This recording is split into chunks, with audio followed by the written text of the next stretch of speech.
TV Liberté. Nous filons au cinéma tout de suite avec Maxime Gabriel. Bonjour Maxime. Bonjour Anne. Alors, nous, tout de suite, une très bonne nouvelle. Cristeros est en très bonne position. 4e au box-office avec seulement une 60aine de salles. Voilà. C'est effectivement un record. Et d'ailleurs, maintenant, il est sur le site UGC. Donc vous voyez, maintenant, même UGC s'accapare le film. Donc ce qui laisse penser que, évidemment, le nombre de salles va augmenter et que ce film va devenir un des plus grands de l'année 2014. Tant mieux. Cette semaine étant d'ailleurs particulièrement pluvieuse, on ne peut qu'inciter nos téléspectateurs à aller ou retourner voir Cristeros.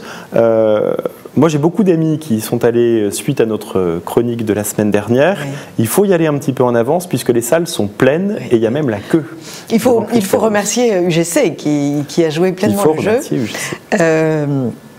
J'ai une petite histoire à raconter parce que je la trouve très très belle.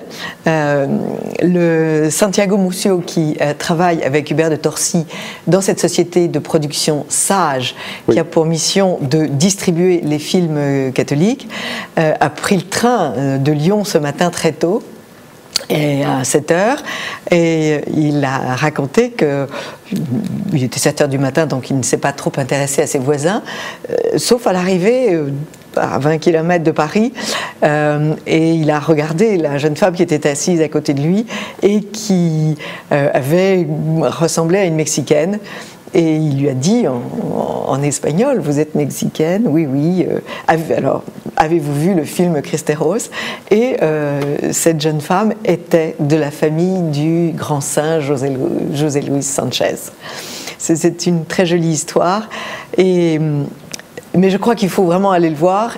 Il faut se moquer un peu des quelques réactions négatives. Oui, bon, évidemment, on pense tous aux fameuses chroniques journalistiques de cette semaine, en particulier celle de La Croix, qui je pense choquera beaucoup de catholiques. Oui. La Croix, à mon sens, est passée à côté du film et à côté du sujet en essayant de nous faire croire que c'était un film forcément réactionnaire, donc forcément très très mauvais.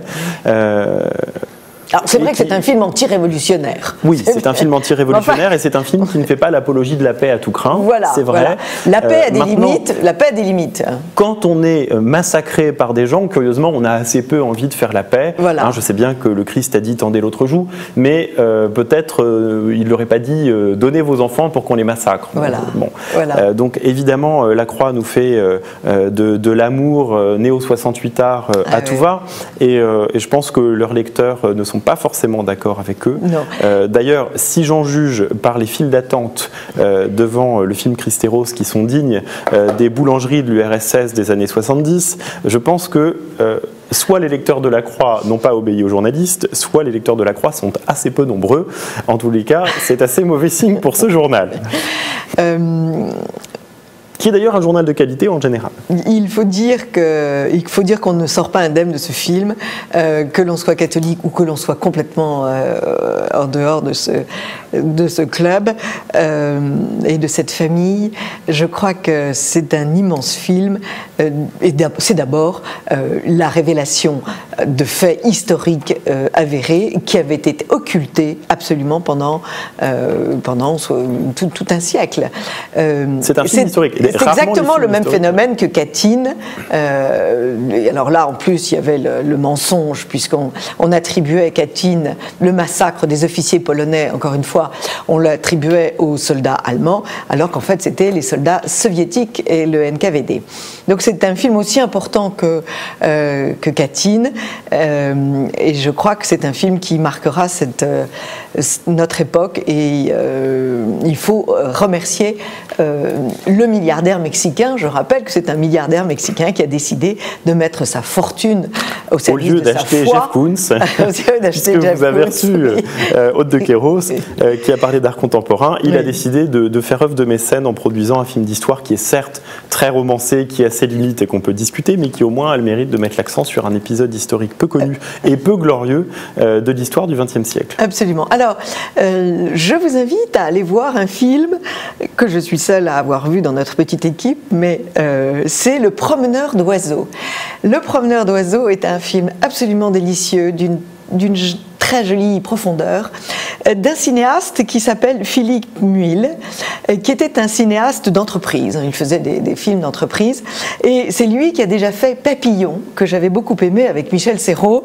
C'était l'histoire d'une petite fille qui traînait devant la porte de sa mère, qui ne rentrait pas, et un vieux monsieur, Michel Serrault, va l'emmener dans une chasse aux papillons, le fameux Isabelle. C'était un film d'une grande poésie. Et c'était déjà en germe le thème de ce Promeneur d'oiseaux. C'est une production franco-chinoise, donc nous sommes à Pékin, et c'est un couple très lancé. Elle travaille bien sûr à plein temps, lui est un grand architecte. Ils ont une petite fille, la loi de l'enfant unique à Pékin. Cette petite fille est une chipie pourrie, gâtée, et la mère doit partir à Paris, et il n'y a personne pour s'occuper d'elle. Et le grand-père va se proposer pour l'emmener en voyage. Le grand-père veut retourner dans le village où il avait laissé sa femme pour partir travailler à Pékin, pour gagner suffisamment d'argent pour que le fils puisse faire des études. Et c'est un film vraiment très joli, parce que c'est l'histoire d'une transformation. Cette petite fille qui assommante, exigeante, égoïste en ville, qui ne sait pas quoi inventer et qui veut toujours acheter quelque chose de nouveau, qui a évidemment les iPads, les iPhones, qui est pourri gâté en somme. Pourri gâté, va comprendre dans sa marche dans la forêt, parce qu'en plus de ça, les obstacles s'accumulent. Le bus va voir la Chine est très grande, donc il y a d'abord une nuit en train, ensuite on prend le bus est bloqué sur la route, les routes sont étroites, et voilà notre vieux monsieur et sa petite fille partir dans la forêt. On leur dit il y a une route au-delà, mais la forêt était grande, ils se perdent, et c'est toute la découverte de la nature par cette petite fille qui comprend enfin ce qu'est le vrai monde, et qui va être à la fin capable d'actes d'une très grande gentillesse et d'une très grande affection à l'égard de son père, sa mère et ce grand-père. Donc c'est un film à voir en famille, c'est un film extrêmement émouvant, très joliment photographié. Voilà, Le Promeneur d'oiseaux. On peut peut-être regarder la bande-annonce d'ailleurs. Et nous allons regarder la bande-annonce, vous avez tout à fait raison Maxime.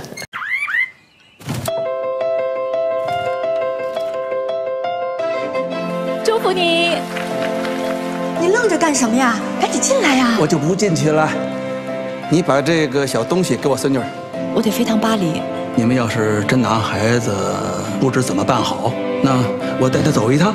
我不想去，我真的不想去。小东西怎么不理我呀？6号，往前走。不行，我要左边的。要是坐飞机就好。我累了。爷爷，给我讲讲奶奶的故事吧。而且要我保证，一定让我带着这小鸟回来看它。它好看吗？奶奶当然好看了。爬不下来了，你快去找。这是石头啊？那你说这是什么？快点爬呀！我不想现在回去，我不想现在回家呀。怎么了？从我离开爸爸妈妈的这几天，我就像只小鸟，光我的笼子打开了，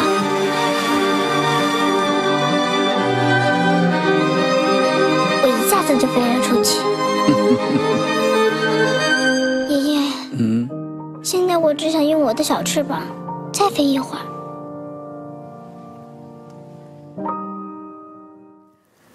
Voilà, vous avez vu, c'est un oiseau qui est de retour dans ce village extrêmement loin de Pékin. Et bien sûr, il y a ce parallèle entre un Pékin moderne avec des tours immenses, des milliers de voitures, mais un endroit où la vie est extrêmement difficile et les relations humaines sont très pauvres.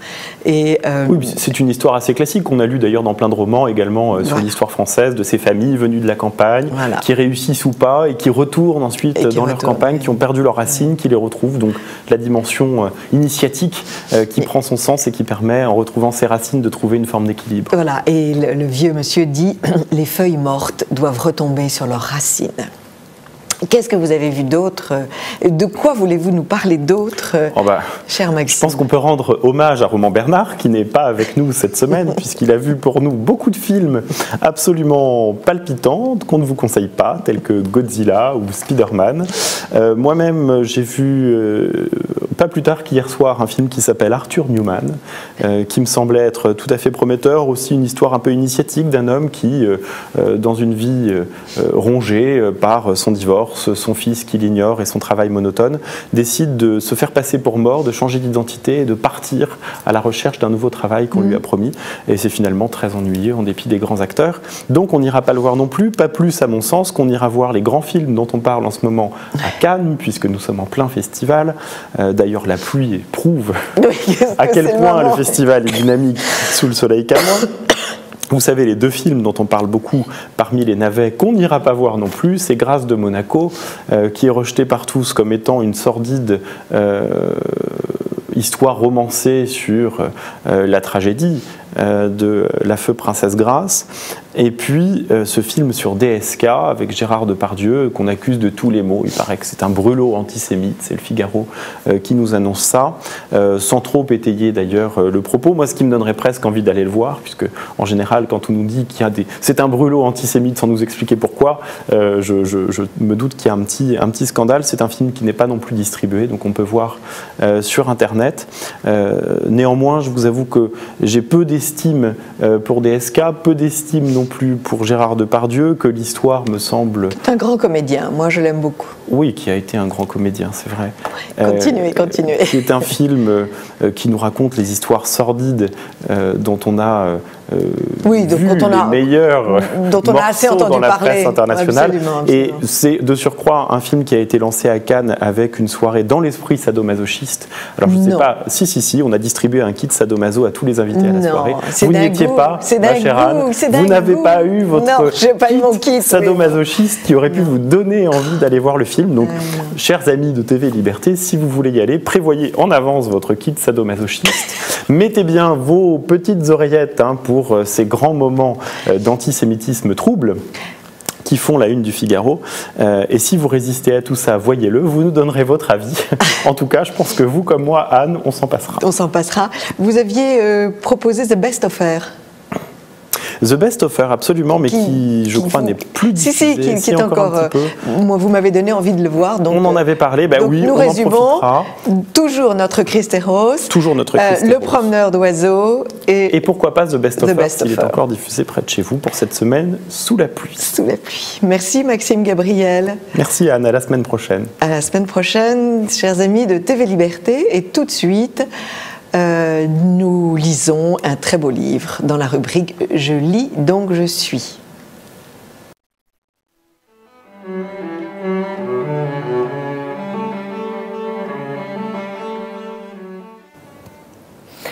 Amis de TV Liberté, pour cette chronique L'art en beauté, nous invitons une seconde fois Offenbach. Offenbach est un immense musicien. Il donne à ses auditeurs une immense joie, donc il pouvait mériter une deuxième émission. D'autant plus que nous avons un deuxième spectacle à vous proposer. Ce sont Les Brigands. Je vous rappelle que la semaine dernière, nous vous avions parlé de la Grande-Duchesse de Gerolstein qui se donne encore ce week-end à l'Espace Cardin à Paris. Bonjour Sébastien Delplat. Bonjour. Vous êtes co-metteur en scène de ce spectacle Les Brigands. Cette association avec laquelle vous appartenez s'appelle Oya Kefale. Est-ce que vous pouvez nous expliquer ce que cela signifie? Alors, Oya Kefale, ça veut dire quelle tête. C'est extrait de La Belle Hélène, toujours d'Offenbach, puisque l'association a 19 ans et qu'elle a commencé par Offenbach. D'ailleurs, elle n'a jamais quitté Offenbach. On ne quitte pas Offenbach. On ne quitte pas Offenbach. Ouais. Et donc, c'est extrait de l'ère d'Oreste, dans La Belle Hélène, la première pièce montée par Oya Kefale. Voilà, et c'est du grec, évidemment. Céphalée, on reconnaît le grec. On reconnaît. Alors, c'est une association d'amateurs. Tout à fait. C'est une association d'amateurs, montée il y a 19 ans par des amateurs, mais qui ont voulu, dès le début, travailler avec des professionnels. Voilà. Et donc, notre directeur musical, Laetitia Trouvé, est chef d'orchestre. Elle a d'autres orchestres, voilà, et elle travaille avec nous, avec l'orchestre et avec le chœur, parce qu'il y a deux ensembles qui vont évidemment travailler ensemble, mais qui, au départ, travaillent séparément. Voilà, donc elle dirige et l'orchestre et le chœur, et petit à petit, au fil des répétitions, tout ce petit monde-là travaille ensemble. Voilà. Alors vous-même, vous êtes donc co-metteur en scène, mais vous êtes choriste. Comment vous est venue l'envie de chanter? Alors, j'ai toujours écouté un peu d'opéra, un petit peu d'opéra bouffe, on dirait opérette, même si c'est pas tout à fait justifié. Voilà. Et puis j'ai vu La Belle Hélène d'Oya Kefale, la deuxième version, il y a une petite douzaine d'années. Vous étiez très jeune. Et j'étais très jeune. J'étais un peu plus jeune en tout cas. Et puis voilà, je chantais dans la rue, etc. Et donc je me suis dit, voilà, pourquoi pas. J'ai passé l'audition. J'ai été pris. Voilà, il y a des auditions tous les ans au mois de septembre. Et on panache des gens qui ont fait de la musique, d'autres qui n'en ont fait pas ou peu. Il faut savoir lire la partition? Non, il ne faut pas savoir lire la partition. L'audition porte sur deux choses, la justesse. Il faut savoir écouter et répéter. Et évidemment un peu le timbre de voix. Enfin, voilà, adéquat. Voilà. Mais il n'y a pas... il y a évidemment des gens qui savent lire, puisqu'après il y a un travail en pupitre avec des gens qui savent lire, mais ce n'est pas une nécessité. On travaille sur 4 mois, donc en fait on a le temps de répéter, on répète beaucoup et de toute façon, à la fin, on travaille sans partition, puisqu'on ne va pas présenter Les Brigands avec notre partition. Donc tout est appris par cœur. Donc voilà, tout le monde est un peu à égalité à la fin. Alors, Les Brigands, c'est un spectacle avec beaucoup de choristes, de participants, d'acteurs. Ce n'est pas facile de monter un opéra d'Offenbach. C'est pas facile. Et d'ailleurs, souvent, les spectateurs qui nous disent Offenbach, c'est facile. Non, c'est une partition qui n'est pas facile. D'une part, c'est très difficile à chanter. C'est pas, voilà, et Offenbach n'est pas un auteur facile. Il n'écrit pas de la musique. Voilà, on voit bien d'ailleurs dans ses finales, de manière générale, il y a énormément d'interventions, de parties, etc.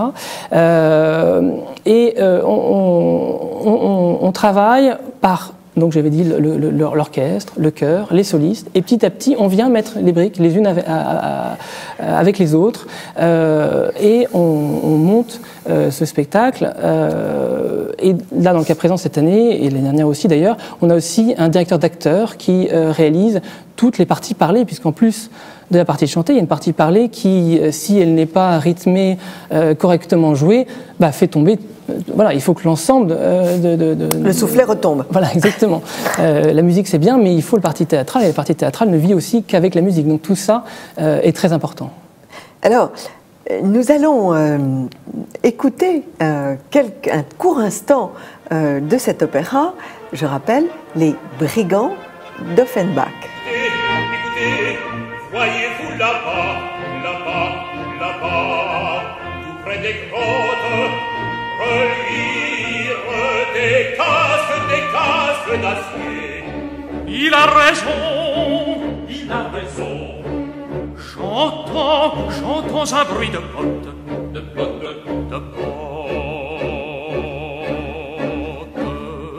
Chantons un bruit de bottes, de bottes, de bottes, de bottes, de bottes. C'est le premier carabinier. C'est le premier carabinier. Ce sont les bottes, les bottes, les bottes, les bottes, les bottes, les bottes. Les bottes des carabiniers. Les bottes des carabiniers. C'est le premier carabinier. C'est le premier carabinier. Ce sont les bottes, les bottes, les bottes, les bottes, les bottes, les bottes. Les bottes des carabiniers, les carabiniers. S'il faut se battre, me voilà, me voilà.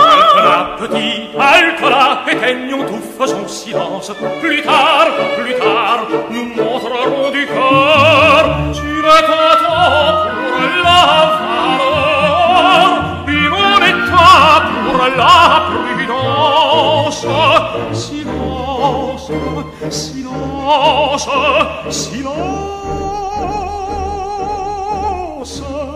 J'entends un bruit de bottes, de bottes, de bottes, de bottes, de bottes. C'est le premier carabinier, c'est le premier carabinier. Ce sont les bottes, les bottes, les bottes, les bottes, les bottes, les bottes. Les bottes des carabiniers, oui, des carabiniers. Silence, silence, silence, silence. Cet opéra va se donner à Asnières. Où exactement et quand? Alors, Sébastien Delplat. L'opéra va se donner à Asnières, place de l'Hôtel de Ville, au Grand Théâtre Armand de Béjart, place de l'Hôtel de Ville. C'est accessible par le métro ligne 13 et par la gare depuis Saint-Lazare. Les vendredis 23, samedi 24, dimanche 25 mai. Et ainsi que le jeudi 29, vendredi 30 et samedi 31 mai, voilà, dans ce beau théâtre qui a la chance d'avoir une fosse d'orchestre. Et ça, c'est très important pour nos 30 musiciens. C'est très important d'avoir une acoustique qui est vraiment agréable. Oui, parce que d'autant plus que vous êtes nombreux, vous, sur la scène. Vous êtes combien pour les brigands? Il y a combien de brigands? Il y a 40 choristes, oui, plus 10 solistes. Ah oui. Et nos 30 instrumentistes, donc on arrive à une troupe de 80 personnes pour cette production. C'est une très belle production. Et c'est rare, parce que voilà, ça demande des moyens humains importants. Oui, alors donc c'est bénévole? L'ensemble des membres sont bénévoles, et les solistes aussi. La plupart du temps, ce sont des jeunes en formation, des jeunes professionnels, et qui font ça bénévolement pour les œuvres. Parce que votre association et d'inspiration caritative. Tout à fait. Chaque année, oui, on élit 2 œuvres caritatives. Et cette année? Cette année, le coup de pouce-pouce qui intervient au Vietnam et qui a pour projet de bâtir des maisons pour des familles extrêmement pauvres, oui, ainsi que les amis d'Ambateba, une association au Niger qui aide les jeunes filles à poursuivre au collège, au-delà du CM2, au collège. Voilà. Et ces 2 associations qui ont été choisies en début d'année, voilà, l'année prochaine, nous en choisirons 2 autres chaque année. Voilà, c'est comme ça que ça se passe depuis 19 ans. Ouais, c'est tout à fait miraculeux. Alors, est-ce que vous expliquez ça par la joie de chanter Offenbach, qui indiscutablement procure une joie? Oui, il y a vraiment ça. Il y a la joie du être ensemble, du construire ensemble, du construire du construire évidemment la musique ensemble, oui, de construire la mise en scène ensemble, les chorégraphies, de construire les costumes, les décors. Ah oui, parce que vous faites vos costumes, vous faites vos décors. Exactement, exactement. Oui. On réalise tout ça. Alors on peut être aidé, voilà, parce qu'on s'aide de personnes qui savent faire, et on met la barre assez haute. Enfin, en tout cas, c'est ce que nous disent nos spectateurs, qui souvent sont impressionnés. Voilà, moi, j'ai déjà eu des gens qui m'ont dit « mais je ne savais pas que vous étiez amateur ». Voilà. Quand on entend ça à la fin du spectacle, on se dit « bon, ça, c'est une bonne chose ». Celui qui est un amateur aime bien et s'applique bien. Exactement. Ce n'est pas la peine d'aimer mal, il faut aimer bien. Exactement. Merci beaucoup Sébastien Delplat. Donc Les Brigands d'Offenbach, c'est à Asnières, 23, 24 et 25 mai, 29, 30 et 31 mai, à partir de 20h30. Le prix des places?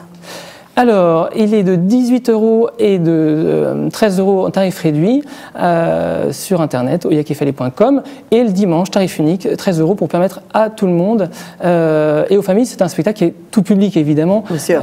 Et le dimanche, c'est à 17h, 17h. ce qui est bien pratique pour ceux qui ne veulent pas sortir le soir. Exactement. Merci beaucoup Sébastien Delplat et bravo. Et revenez nous présenter votre prochain spectacle qui, j'espère, sera encore de l'Offenbach. Merci beaucoup à vous. Amis de TV Liberté, à tout à l'heure pour la prochaine chronique de Perles de Culture. Touche pas à mon patrimoine.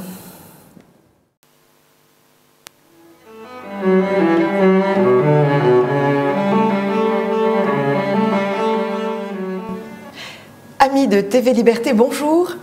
Nous recevons dans cette chronique « Je lis donc je suis » une grande écrivain, une grande romancière, Jacqueline Dauxois. Bonjour Jacqueline. Bonjour Anne. Jacqueline Dauxois, chers amis de TV Liberté, a écrit rien moins que 18 romans, 12 livres historiques et essais.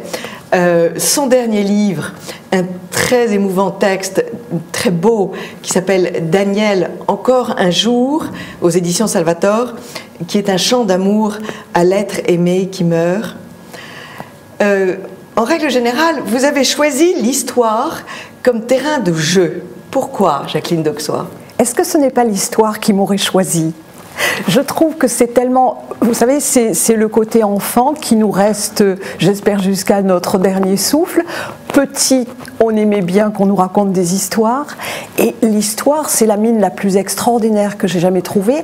Et très souvent, je me dis, puisque j'ai fait des romans aussi, je me dis, ça, tu ne pourrais pas le mettre dans un roman, on te reprocherait d'en avoir trop mis, d'avoir mis une couche de trop. Et là, c'est l'histoire, et rien à redire, je peux y aller, je peux foncer. Oui, les personnages historiques sont extraordinaires. Ah oui. En tout cas, ceux que vous avez choisis. Mais en général, s'ils crèvent l'écran et s'ils arrivent à occuper la première place, que nous les aimions ou que nous les haïssions, ils ont quand même une stature hors du commun, donc c'est très séduisant. Et à passer les siècles. Oui, ou les millénaires. Les millénaires, absolument. Alors, un premier grand livre paru chez Pygmalion qui a réédité toutes vos reines de légende. Enfin, une partie, puisqu'il n'y a pas la dernière. Néfertiti, la reine de Saba, Cléopâtre et Messaline. Et le dernier né, donc, c'est la vie de la reine de l'Orient, Zénobie. Avec une très belle couverture, vous allez nous en dire l'histoire. Alors, en fait, vos personnages sont, vous avez choisi des femmes. Et ces femmes sont des reines, elles ont tous les pouvoirs. Cela ne va pas du tout avec la propagande contemporaine, selon laquelle il faut libérer ces femmes anciennes. Et c'est justement ce qui m'a passionnée. Je vous dis, c'est elles qui m'ont choisi en fait, et elles m'ont fait découvrir des univers absolument prodigieux où la femme était reine. Je parle surtout de évidemment Zénobie et la reine de Saba, Cléopâtre, Messaline un peu moins. Messaline se contentait d'être, comme toutes les impératrices romaines, la femme de l'empereur. Mais les autres... C'est pour ça qu'elle est devenue si méchante d'ailleurs. Mais elle n'était pas tellement méchante. Il faut replacer tout ça dans son contexte. Oui. Non. Pour réviser l'histoire de Messaline. En tout cas, sa réputation qui est très bon, vilaine. je n'ai pas essayé de faire une sainte Messaline, mais il est évident que si on la replace dans le contexte de la Rome antique dans laquelle elle a vécu, toutes les turpitudes qu'on lui reprochait, qu'on lui a surtout reproché au XIXe siècle, à l'époque, vous savez, de Madame de Rênal, du confesseur, etc., on a un peu déjà changé d'époque maintenant. Donc je ne comprends plus pourquoi on jette l'anathème sur une femme qui abusait peut-être de certains plaisirs de la vie. C'est tout. C'est bon. Alors, et les autres, elles étaient vraiment complètement reines, complètement indépendantes. Et dès l'enfance, j'ai envie de dire, elles naissent avec un sceptre dans la main. Et quand leur père n'est pas roi, elles décident de l'être. C'est ce qui arrive pour Zénobie. Sinon, elle ne le serait jamais. Si dès le berceau, vous n'avez pas, j'exagère un peu, si dès l'enfance, vous n'avez pas décidé que vous êtes faite pour un certain destin, vous l'aurez jamais. Je suis convaincue qu'on a toujours dans la vie ce qu'on veut. Si on veut rien, on n'a rien. Vous êtes à vous toute seule un éloge de la volonté. Alors, Zénobie vit 2 siècles après Jésus-Christ à Palmyre. Où est Palmyre, Jacqueline d'Auxois? Palmyre est dans l'actuelle Syrie. C'est à l'époque un oasis et un très grand centre de caravanes. Aujourd'hui, ce n'est plus rien, puisque Zénobie a été vaincu, sa ville a été rasée, et il reste un rêve de pierre. Il reste des colonnades. Il y avait la plus grande colonnade de l'Orient, 3000 colonnes, enfin je ne sais pas. C'était inconcevable, inimaginable. C'était une petite Persépolis où, avec un palais, les murs couverts de plaquettes d'or, de plaquettes d'ivoire, on n'arrive pas à imaginer la splendeur de ce qui était la capitale de Zénobie. Alors, qui a rasé Palmyre? Les Romains. Et très vite, notre petite Zénobie, qui donc vit avec son père, sa mère est morte, et son oncle, son père Antiochos, son oncle Odeina, trouve pesante cette occupation romaine. En quoi consistait cette occupation romaine? Donc, ce qu'elle trouve pesant, d'abord, elle supporte très mal que toute sa famille soit romanisée et n'ait qu'une idée en tête, au lieu de libérer son pays, de copier entièrement la société romaine. Il y avait un sénat romain, toute sa famille, tous les hommes de sa famille voulaient être d'abord consuls, sénateurs, faire exactement la carrière des honneurs que l'on faisait à Rome. Et Rome avait apporté non seulement les voies d'allée magnifiques des légions, Rome avait apporté sa civilisation. Et le fleuron de cette civilisation, nous en avons d'ailleurs en France encore beaucoup de restes somptueux, ce sont les amphithéâtres. Les amphithéâtres, à quoi étaient-ils destinés? À amuser, je ne veux pas dire le peuple, je dirais la populace, bien que dans cette populace, il y ait eu des aristocrates, des nobles et tout ce que la société comptait de plus civilisé et de plus hautement raffiné. On donnait les jeux du cirque, et dans les jeux du cirque, on sacrifiait des hommes. D'abord, on a sacrifié les vaincus, les prisonniers vaincus. Ensuite, il y a eu cette institution que je crois unique et qui me semble totalement monstrueuse, de fabriquer des guerriers, non pas pour la guerre, mais pour aller s'entretuer dans l'arène. Les gladiateurs. Les gladiateurs avaient l'armement le plus sophistiqué qu'on puisse imaginer. Ça n'était pas du tout pour aller combattre l'ennemi, c'était pour amuser le peuple. Le pain et le cirque. Le peuple réclamait à manger et des jeux. Dans un premier temps, on s'est contenté de cette chair humaine taillable et corvéable à merci. Et le jour où l'empereur a décidé qu'il était Dieu et qu'il fallait lui rendre un culte, et qu'une population chrétienne décrétait, elle, qu'elle ne rendrait de culte qu'à son Dieu, et qu'elle était prête à mourir pour son Christ, puisqu'elle était sûre qu'elle allait ressusciter, et que ces morts atroces qu'on leur a préparées, parce que là, alors, l'imagination s'est déchaînée. On a fait pour les chrétiens ce qu'on n'avait fait pour personne, dans le genre horreur, torture, massacre. Donc, à ce moment-là, on s'est dit, on va se débarrasser de cette secte qui est très gênante, et on les a donnés.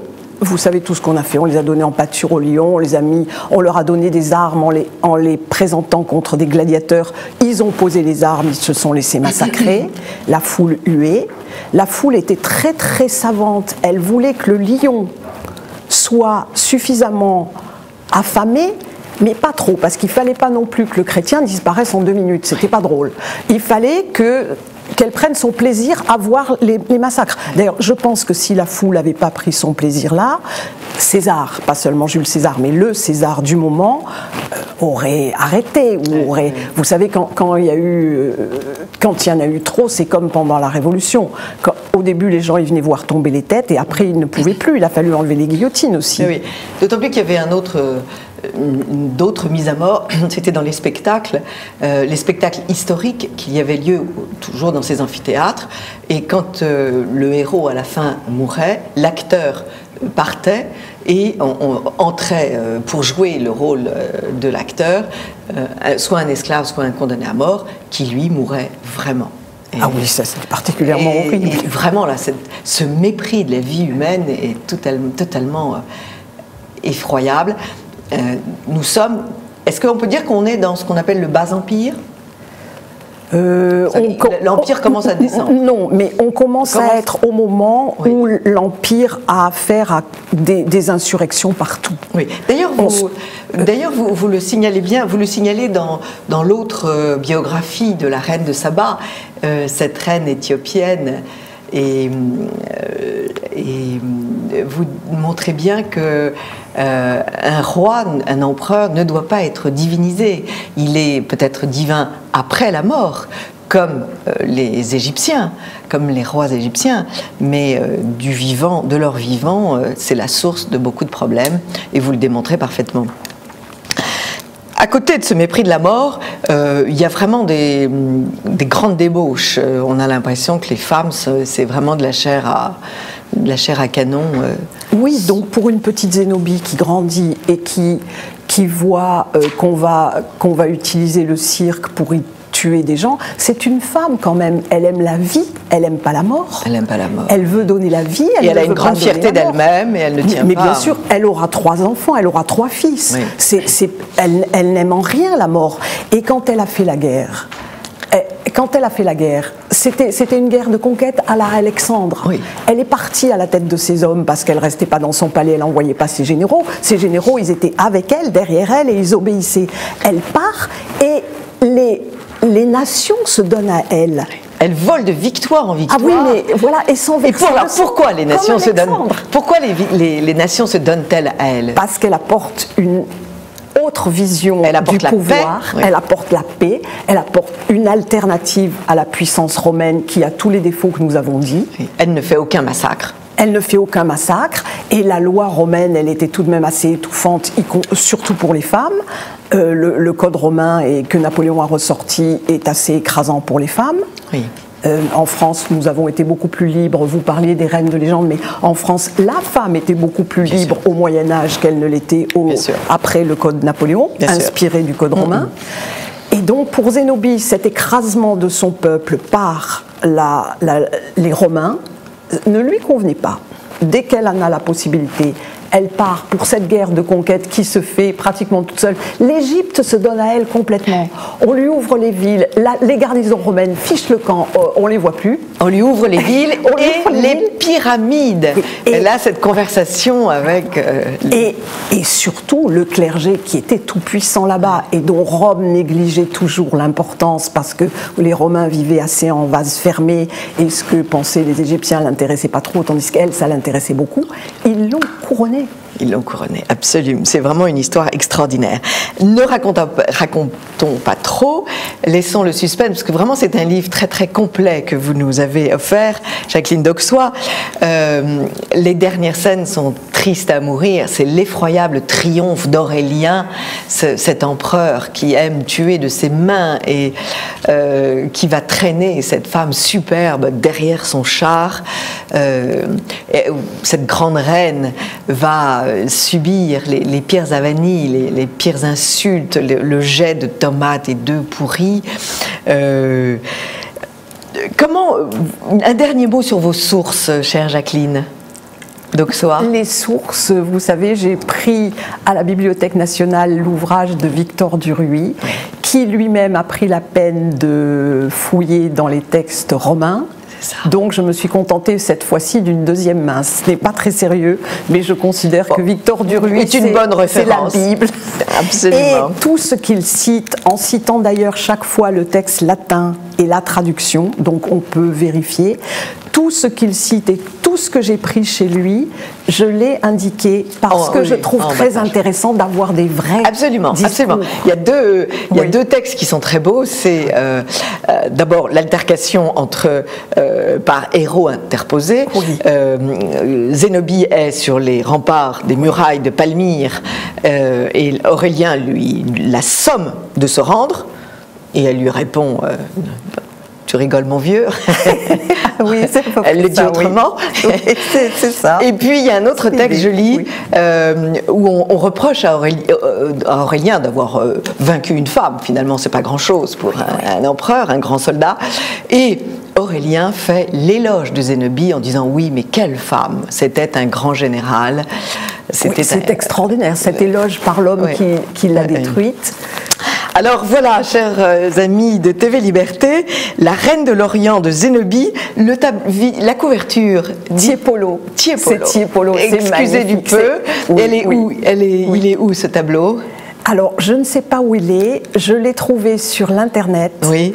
Et là, ce n'est qu'une partie, vous savez, parce que le tableau, bien sûr, il est en largeur. Bien sûr, oui. Et elle est avec l'officier qui la traîne devant le trône d'Aurélien. Ah oui. C'est donc une scène du triomphe d'Aurélien. Oui. Et puis, quand vous aurez goûté à Zénobie et au style de Jacqueline d'Auxois, vous vous précipiterez dans ces reines de légende et notamment dans cette histoire étonnante de la reine de Saba, cette reine éthiopienne qui aurait donc rencontré Salomon et qui est partie. Elle était extrêmement curieuse et intelligente, elle voulait connaître la sagesse, elle savait que Salomon était un homme de sagesse, et donc elle se met en branle avec ses chameaux, avec ses dromadaires, avec ses girafes. C'est chargé de trésors inouïs pour Salomon. Donc ce sont vraiment deux livres étonnants. Chers amis de TV Liberté, merci beaucoup Jacqueline d'Auxois. Merci à vous Anne Brassier. A tout de suite, amis de TV Liberté, pour une autre séquence de Perles de culture.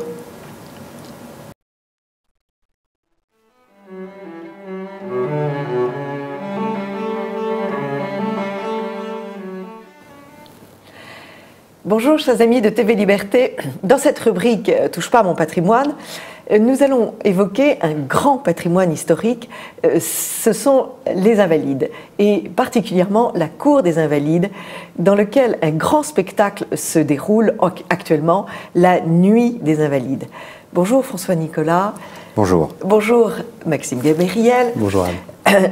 Merci d'être venu nous présenter votre somptueux travail, ce travail de la société Ama-Clio, qui est donc celui qui aime l'histoire, puisque Clio est la déesse de l'histoire. La muse. La muse de l'histoire, absolument Maxime. Nous allons présenter votre société. Est-ce que l'on peut dire que c'est une société que vous avez créée avec Bruno Cellier? Est-ce que l'on peut dire que c'est une société de production de son et lumière à l'ancienne, mais que vous avez modernisée? Alors, c'est d'abord une société de production de spectacles. Pas forcément son et lumière. Hein. Là, on a effectivement démarré il y a 3 ans avec La Nuit aux Invalides. Et effectivement, c'est un son et lumière nouvelle génération. On appelle ça de la vidéo monumentale aujourd'hui. Nous faisons également un spectacle à Avignon, qui est également sur la même technologie, mais on fait aussi du multitechnologie. Donc on est dans un 3e lieu à Saumur, qui est un autre patrimoine mondial de l'humanité, hein, comme les Invalides et le Palais des Papes, et qui allie la vidéo monumentale, mais le spectacle équestre et le spectacle vivant, avec à la fois des bénévoles, à la fois des artistes professionnels, et qui retrace l'histoire du château de Saumur. Voilà, donc on n'est pas que sur le son et lumière. Très bien. Voilà. Alors, pour donner tout de suite aux téléspectateurs l'idée de ce prodigieux moment que vous pourrez passer dans la cour des Invalides, nous allons entendre et regarder la bande-annonce. L'âme de ce monument a changé. Il n'est pas que de pierre. Et lorsque l'obscurité épouse le silence, c'est une autre histoire qui commence. Le jour est aux hommes, mais la nuit, elle, est aux souvenirs. Aux souvenirs et au mystère.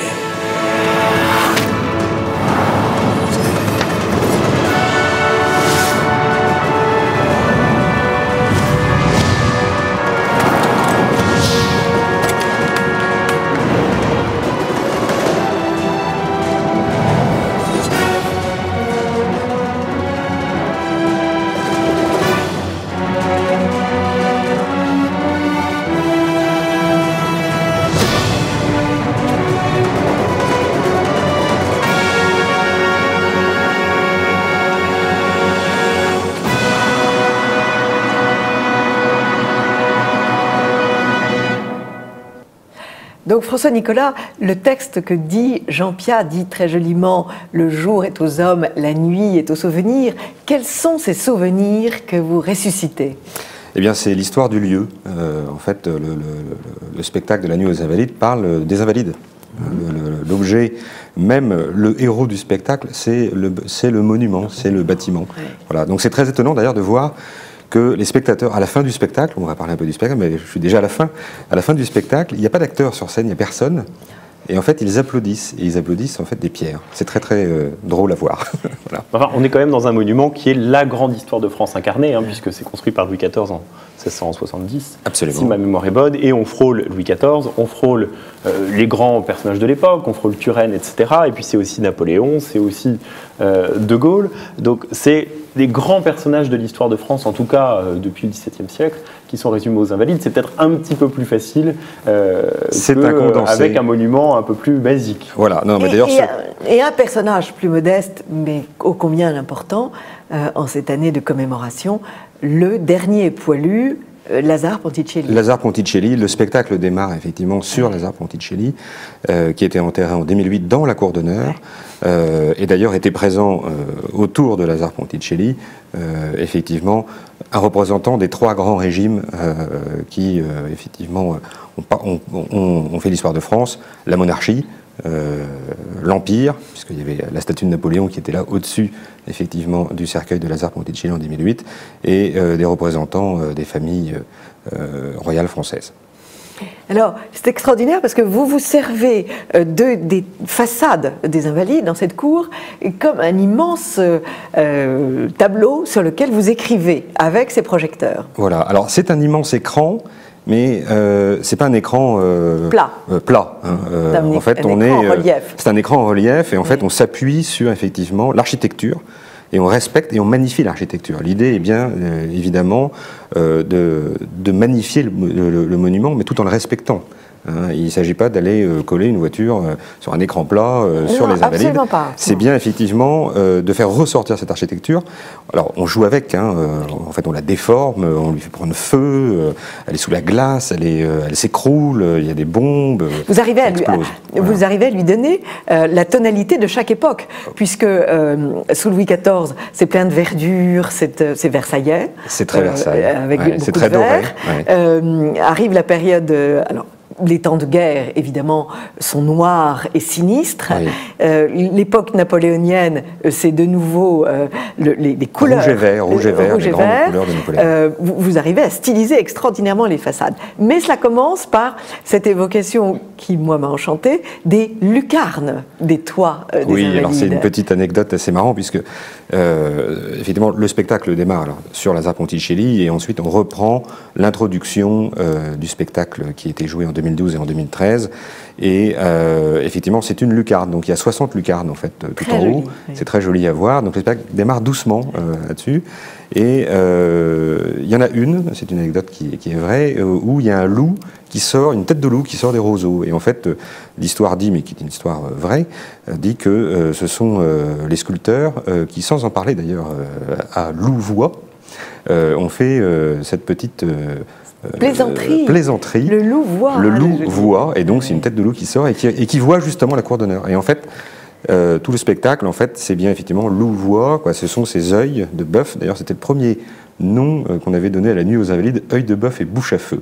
Puis on se dit, ce ne serait pas très vendeur, donc on a préféré la nuit aux Invalides pour effectivement vendre. Moi, ça m'inspire une remarque qui est quand même formidable, c'est que finalement, vous refaites ces grands spectacles digne du XVIIe siècle, parce que tous ces grands bâtiments que sont Versailles et les Invalides ont été faits pour être des théâtres vivants. Les Invalides ont été faits pour concurrencer l'Escurial et prouver la magnificence qu'on donne aux soldats, l'honneur des soldats, mais c'est aussi une scène de théâtre où on pouvait faire des parades, des manifestations, etc. Alors aujourd'hui, il n'y a plus de chevaux et de rois avec son grand casque plumé et doré, mais il y a vous qui magnifiez cette architecture, qui est une des plus belles architectures de tous les temps. Je pense qu'on peut le dire, c'est l'archétype de la grande architecture française du XVIIe siècle qui a fait la renommée de notre pays et le savoir-faire de notre pays dans l'Europe entière à l'époque. Et peut-être qu'une chose que je trouve la plus admirable dans votre travail, en dehors du côté historique, c'est que vous donnez aux gens l'occasion de regarder l'architecture, de la comprendre et de l'aimer. Parce que souvent on passe, les Invalides c'est un musée, et puis on ne prête pas attention à cet œil de bœuf que vous évoquez, aux loups, aux fenêtres, à la majesté de cette architecture qui permet à peu près tout. Et donc en venant voir cette architecture, les gens redécouvrent les trésors du passé. Et je trouve ça formidable. Alors c'est très gentil, je ne sais pas si nous sommes dignes des grands spectacles de Louis XIV. Je pense qu'on en est quand même encore un peu loin. Moi je pense que si Louis XIV était vivant, il ferait ce genre de choses à Versailles à la place de ces grandes fêtes. Alors ça c'est bien possible. François Nicolas va ressortir du studio. Oui, non, ça, il ne va plus passer par les portes. Plus passer par les portes. Non, il faut pas surtout dire ça. Mais effectivement, c'est pour ça d'ailleurs que le spectacle démarre de manière assez lente. Il faut installer le spectacle, le spectateur dans les Invalides. Et donc on ne démarre pas comme les spectacles parisiens, tonitruants, tout de suite avec de la lumière pour montrer ce qu'on sait faire technologiquement. L'idée c'est que le spectateur rentre dans la cour d'honneur des Invalides, le dôme s'allume, et rien que d'avoir cette cour d'honneur vide, avec le dôme qui surplombe, là on commence, et là effectivement on s'est dit, en fait on prend la mesure du lieu où on est. Voilà. Et très vite les lucarnes, puisque, dit Jean-Pierre, nous sommes dans un temps où l'utile était beau. L'utile était beau, absolument. C'est une phrase une phrase donc du créateur, Bruno Cellier. Bruno Cellier qui écrit un texte magnifique, et ça c'est l'une des joies du spectacle. C'est une grande joie. Ce texte est effectivement exigeant. Je dis toujours que si on veut que ces spectacles effectivement soient vus par le plus grand nombre, et c'est bien notre objectif, qu'ils puissent durer dans le temps, pour qu'effectivement tout le monde puisse venir voir ce spectacle, il faut qu'il y ait les trois dimensions. Il faut qu'effectivement on en prenne plein la vue, donc on en prend plein la vue par la technologie, mais il ne faut pas s'arrêter à la technologie. La technologie, elle est là effectivement pour que le plus grand nombre soit attiré. Et puis ensuite, je pense qu'il y a des grands moments d'émotion dans ce spectacle. Donc on touche les cœurs, et en touchant les cœurs, on arrive à toucher l'intelligence. Bien sûr. Donc c'est le principe de l'art. C'est le principe de l'art. Ce sont les trois dimensions de Dama Clio, au-delà des trois dimensions technologiques. Voilà. Et quand vous parliez de textes exigeants, vous citez une partie avec le chant des soldats. Heureux ceux qui sont morts de Peggy. Voilà, le grand poème de Peggy. Ouais. Heureux ceux qui sont morts pour la terre charnelle. Ouais. Heureux les épis mûrs. Et sous la photo des soldats en train de chanter, il y a des épis. Il y a des épis, il y a un chant d'épis. C'est vraiment très beau. Peut-être que nous allons entendre Jean-Pierre dire ce magnifique texte donc, de Bruno Cellier. Le spectacle La Nuit aux Invalides va reprendre bientôt. Et est-ce que vous pouvez m'en parler pendant 2-3 minutes un petit peu?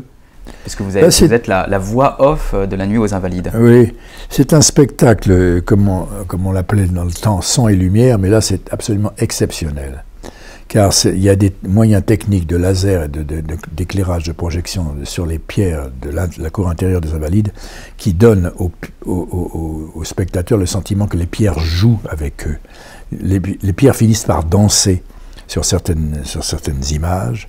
Et il y a des images qui reproduisent alors tout l'ensemble, depuis la construction des Invalides jusqu'à nos jours, avec y compris maintenant un chapitre important sur la guerre de 14-18, puisque c'est le centenaire de la guerre de 14-18.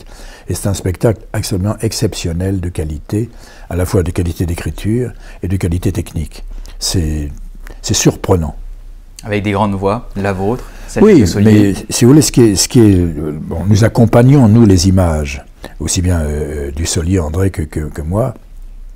Nous accompagnons les images, il y a une voix féminine aussi d'ailleurs, mais ce qui m'a surpris, c'est la qualité même de l'invention de ces images qui donne au spectateur une sensation d'être au milieu d'un ballet d'images et d'un ballet d'images collées sur des pierres. On voit même des défilés comme ça extraordinaires qui sont une espèce de course des gens sur les pierres, et on a l'impression, on regarde tout ça à peu près sur 180 degrés. C'est époustouflant comme spectacle. Ils n'ont pas eu de chance d'ailleurs, parce que la première année, il faisait un froid de canard. Ils avaient débuté en avril, et il faisait encore très froid. Alors là, je ne sais pas quand ça reprendra, mais je souhaite que la saison soit clémente, parce que c'est un spectacle qui mérite d'être vu par... C'est une grande partie de l'histoire de France, les Invalides, ça... y compris d'ailleurs l'hôtel des Invalides qui abrite de nombreux blessés de guerre, etc. On raconte une histoire, mais allez voir surtout, non pas pour ce qu'on raconte, mais pour ce que l'histoire raconte et ce que la vision des choses, la vision des créateurs est exceptionnelle. Voilà, François Nicolas, c'est un bel éloge de Jean Piat. Oui, je ne connaissais pas cette interview de Jean Piat, et que dire après cette interview sur le spectacle? Nous la devons à Hervé Garrigou-Grandchamp, qui est allé l'interroger. Jean Piat met bien en valeur la force des images, la force du texte. Je voudrais insister aussi sur la variété. Il y a des scènes tragiques, bien sûr, les guerres révolutionnaires, la Révolution, mais aussi la guerre de 14. Mais il y a aussi ces petites scènes de culbuto où l'on voit des petits soldats qui culbutent au-dessus des lucarnes. Oui, c'est très... vous savez, quand Bruno écrit ses spectacles, il respecte les canons d'un spectacle. Et il faut, toujours. Et... en fait, il y a une courbe émotionnelle dans un spectacle. Vous ne pouvez pas en permanence, même si l'intensité de l'histoire de France est effectivement extrême, grave. L'histoire de France, j'ai coutume de dire, depuis 350 ans jusqu'à la fin de la Seconde Guerre mondiale, est une histoire militaire, essentiellement une histoire militaire. Donc effectivement, on pourrait se dire qu'on va voir pendant 40 minutes que des bombes qui explosent partout et des murs qui explosent. Non, il faut respecter malgré tout les canons du spectacle. Et donc effectivement, il y a des moments de pause où effectivement le cœur quand même se relâche un peu, parce qu'il y a quand même effectivement une vraie tension à certains moments. Et donc quand on évoque la construction du musée de l'Armée, à l'intérieur des Invalides, effectivement il y a une séquence très rigolote qui plaît beaucoup aux enfants, mais même aux plus grands, où en fait on fait défiler, arrive comme ça par les galeries supérieures et les galeries inférieures, puisque c'est un cloître, les Invalides, on l'a pas dit tout à l'heure, mais c'est vraiment comme un cloître. C'est comme un cloître, c'est-à-dire que l'architecture royale copie l'architecture bénédictine. Complètement. Il faut lâcher le mot. Et donc là, effectivement, on fait sauter, se balader, des petits soldats de plomb qui ont des petites clés derrière, et c'est effectivement assez drôle de voir ça. Donc ça marche aussi pour les enfants, et je pense qu'il faut le dire, parce que votre spectacle, c'est aussi un spectacle qui contribue à faire vivre et connaître les Invalides, qui sont un monument majeur de l'histoire de France et structurant de Paris et de la rive gauche, qui est d'ailleurs pas toujours en si bon état que ça, en tout cas en si bon état qu'on le voudrait, et qui en plus a été un message porté à l'Europe entière, parce que Louis XIV avec les Invalides a dit d'abord, je construis le plus beau palais du monde pour mes soldats, c'est un hommage à l'armée et à ceux qui meurent pour leur pays, c'est un bel hommage patriotique. Quand on voit comment l'État effectivement traitait ses soldats blessés. Voilà. Il y a 350 ans, on peut en prendre. Qui sont toujours présents, parce que les soldats blessés sont toujours soignés aux Invalides. C'est un monument qui est toujours très vivant. C'est une nécropole, les tombes, et c'est donc aujourd'hui un musée. Même plusieurs musées, le musée de l'Armée, le musée des plans et reliefs. Plusieurs musées, absolument. Le musée des plans et reliefs est à voir. Je les ai vus quand ils sont sortis des Invalides l'année dernière. C'était absolument magnifique avec tous ces plans de Vauban. On peut aller en famille au musée des plans et reliefs et voir la tombe de Napoléon qui est dans l'église, enfin dans le dôme. Superbe. Et ensuite, allez voir le spectacle avec vous La Nuit aux Invalides, qui est un spectacle formidable. Et il faut effectivement, c'est vraiment toute la famille, c'est tout public, c'est notre vocation. On veut vraiment avoir un spectacle qui est ouvert au plus grand nombre, avec des tarifs toujours très très bas. C'est le prix d'une place de cinéma. Vous faites bien de le dire. Voilà, et des tarifs pour les familles nombreuses également, pour qu'effectivement on puisse sortir pour quelques dizaines d'euros en famille nombreuse, ce qui n'est plus très facile aujourd'hui. Voilà. Et l'une des dernières phrases, c'est « Puissent les enfants de France comprendre que ces pierres leur appartiennent à condition de les aimer ». Vous apprenez à aimer cette histoire de France, ce qui est finalement un exercice pas très fréquent dans notre éducation et son patrimoine. nationale. On n'en touche pas à mon patrimoine. Oui. On ne touche pas à mon patrimoine, mais non, il faut justement venir toucher les pierres. Oui. Il faut venir toucher le patrimoine français pour que justement toutes ces pierres qui ont emmagasiné le soleil toute la journée puissent justement rayonner le soir, et que les Français se réapproprient leur histoire au travers de tous ces vigiles de pierre que sont tous ces grands monuments qu'on a en France. On a une chance extraordinaire, on a le patrimoine de monuments glorieux de toute l'histoire exceptionnel dans le monde entier. Je pense que c'est sûrement le plus grand patrimoine que la France a aujourd'hui. Ce sont ces grands monuments. Voilà. Donc il faut les aimer. Leur donner du sens. Voilà. Merci beaucoup François Nicolas. Merci beaucoup Maxime Gabriel. Courez aux Invalides, chers amis de TV Liberté, et à la semaine prochaine.